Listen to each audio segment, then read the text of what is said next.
There are certain human beings who seem to exist outside the normal boundaries of age.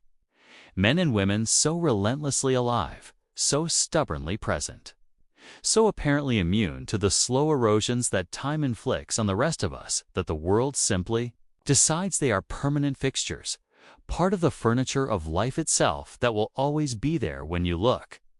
William Shatner is one of those people.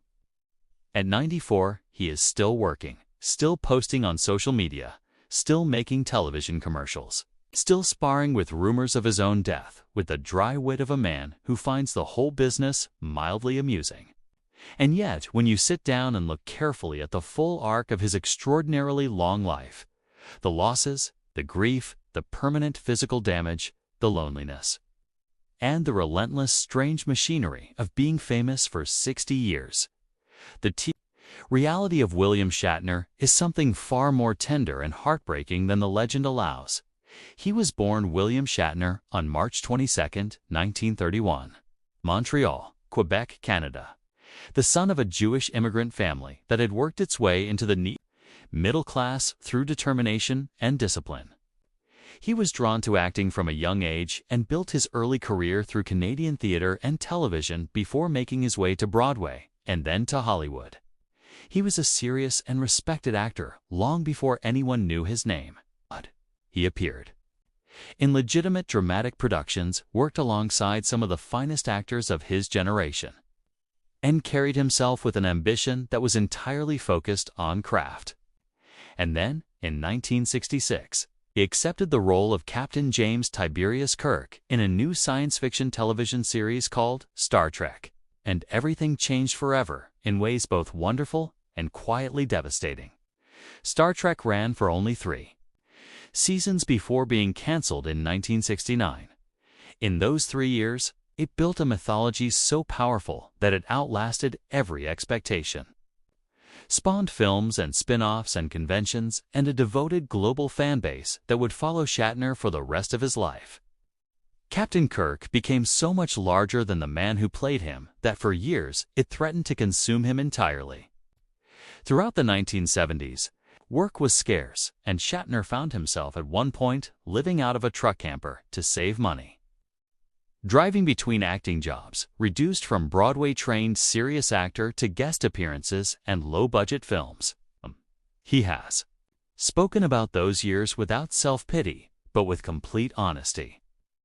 He was broke, professionally adrift, and the character that would eventually rescue him financially had, in the short term, made him nearly impossible to cast as anything else. He rebuilt Star Trek, the motion picture in 1979 began the franchise resurrection. 7 more films followed, and then in 2004 came Boston Legal, the television series that gave him a second towering role, attorney Denny Crane, and the Emmy Award that proved to everyone who had ever doubted him that William Shatner was a serious and gifted actor who had simply been trapped inside a cultural icon for 30 years. He was 73 years old when he won that Emmy, and the performance that earned it was among the finest work of his career. But the professional story, impressive as it is, runs alongside a personal story far darker and more painful. He has been married 4 times. His first marriage, to actress Gloria Rand, lasted 13 years and produced 3 daughters. His second marriage, to actress Marcy Lafferty, lasted 23 years and ended in a divorce that cost him $23 million in settlement, a sum so large it restructured his finances entirely. And then came Narini Kidd, the woman he called the love of his life and his beautiful soulmate.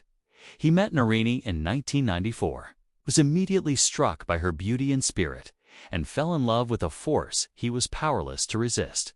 His friends warned him. His family warned him. His Star Trek colleague Leonard Nimoy, who himself spent years fighting his own battle with alcohol and knew exactly what loving an alcoholic looked like from the inside, called Shatner just before the wedding and said simply that Narini was an alcoholic. Shatner told him he knew, and that he loved her anyway.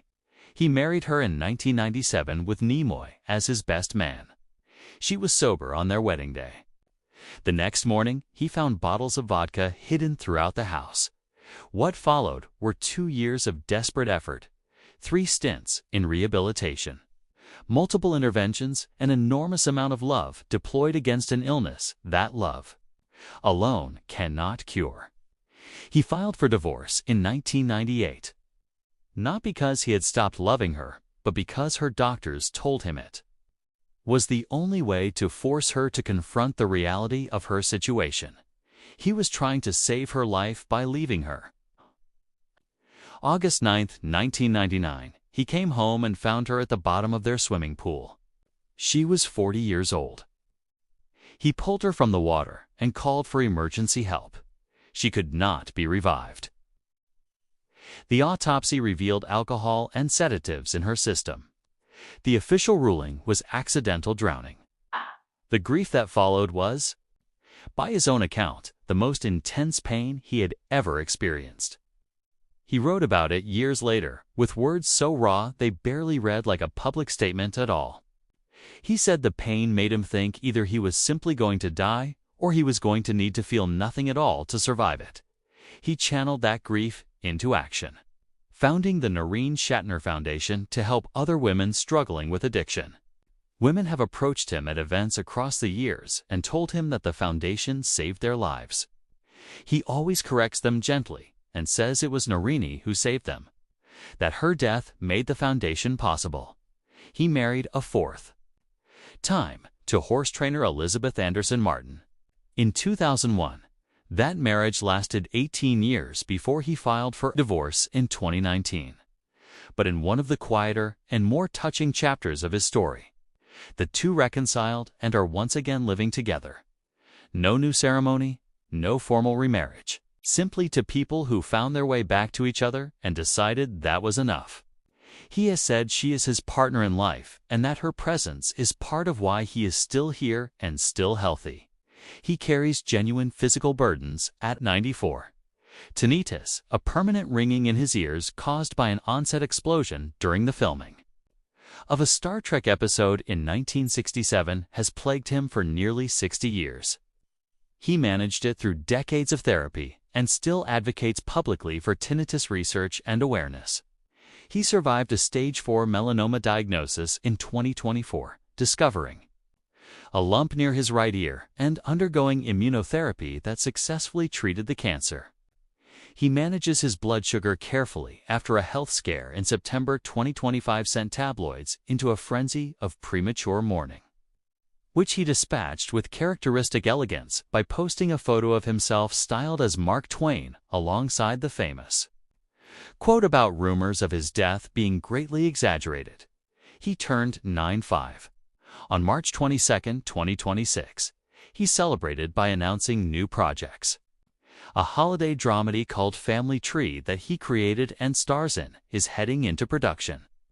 A Super Bowl commercial for Raisin Bran aired to widespread delight earlier this year. He is, by every visible measure, still very much here and very much engaged with the world. The heartbreak in William Shatner's story is not the ending, because the ending has not come yet, and he shows every intention of delaying it as long as humanly possible. The heartbreak is in what he has carried across 9 decades of living. The grief of a wife found at the bottom of a pool on a summer evening. The permanent ringing in his ears that began on a television set